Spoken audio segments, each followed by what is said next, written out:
You're not bad at memorizing. You're probably practicing how to recognize the answer, not how to remember it. That's why you can read the same paragraph 4 times, understand every word, close the book, and remember absolutely nothing. If you have ADHD, studying harder is not always the answer. Sometimes you need to do the same things in a completely different order. And the last step is the one most people skip. I figured this out the night before an exam. I had been studying for 3 hours. My notes looked incredible. Color-coded highlights, perfect headings, boxes around every important word. Honestly, the notebook deserved an A. I did not. My roommate asked me one basic question from the chapter, and my mind went completely blank. Not a rough answer, not even a bad answer. Nothing. That was when I realized I had spent 3 hours making the material look familiar. I had not practiced remembering it. And those are not the same thing. Rereading feels productive because the words become easier to recognize. You look at a sentence and think, yeah, I know that. But then someone takes the page away, and suddenly that knowledge has left the building. So instead of telling you to study longer, I'm going to give you the exact order I use when nothing is sticking. 4 steps. Do them in this order. Step 1. Make the amount so small that starting feels almost ridiculous. If you have 20 terms to memorize, do not stare at all 20. That is how a 5-minute task starts feeling like a federal investigation. Pick 3. Learn those 3. Look away and say them back. Once you can remember them, add 3 more. Your first goal is not to finish the chapter. Your first goal is to create one quick moment of progress. Do the same thing with time. If 25 minutes feels impossible, do not schedule a 2-hour study session and hope a new personality shows up. Set a timer for 7 minutes. Choose one concept. Work on only that. Then take a short break and decide whether you can do another 7. On a hard day, you do not need to raise the pressure. You need to lower the barrier to starting. And please do not clean your entire desk first. I have lost whole study sessions preparing to begin a study session. 1 book, 1 page, 1 pen.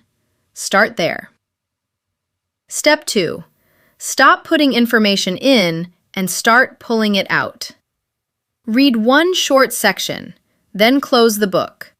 Explain what you remember out loud, even if the explanation is messy. Then reopen the page and check what you missed. This is called retrieval practice. Instead of seeing the answer again, you make your brain search for it.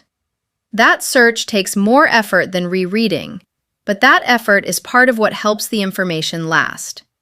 If it feels harder, that does not mean it is failing. It means you are actually testing your memory.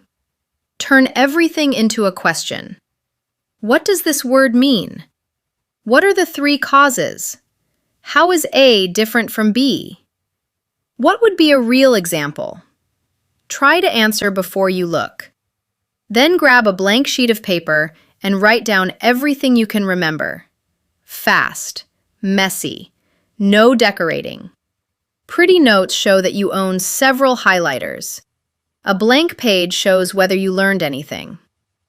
That blank page may hurt your feelings a little, but it also tells you exactly what to review. Step 3. Make the information easier to notice and harder to confuse. If sitting still makes your attention drift, add movement. Walk around while you explain the concept.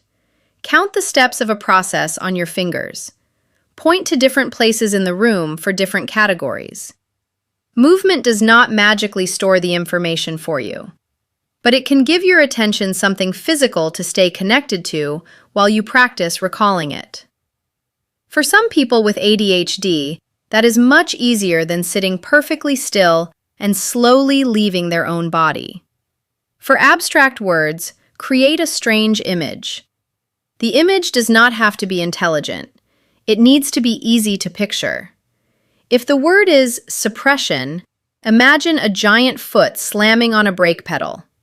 If the word is division, imagine a watermelon splitting perfectly in half and exploding all over a math teacher. You are not trying to create art. You are giving the word a visual hook. Ordinary information is easy to ignore. A ridiculous picture is harder to lose. And when two concepts keep blending together, stop rereading both of them. Put them side by side. What belongs only to A? What belongs only to B? What do they share? Start with the differences. For example, if two theories sound almost identical, do not memorize two long definitions separately. Ask one simple question. What is the one thing that makes these different? Once that difference is clear, the rest becomes much easier to organize. Step 4 is the part that keeps the other 3 from falling apart. Come back later. Do not try to complete all of your learning in one sitting. Memory fades when you do not revisit information. That does not mean your first study session failed.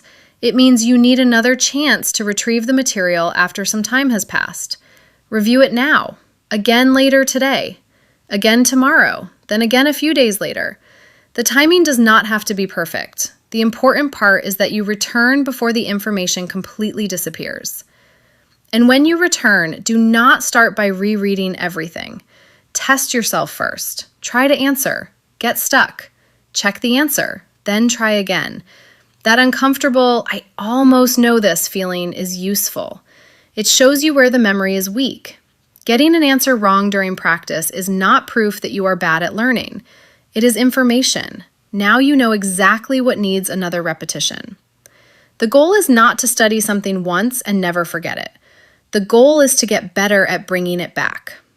So here is the complete order. First, shrink the material. Second, close the book and retrieve it from memory. Third, make it concrete with questions, comparisons, movement, or a strange image. Fourth, come back later and retrieve it again. And end every study session with the same quick check. 3 things you learned, 2 things that still feel unclear, 1 thing you will review first tomorrow.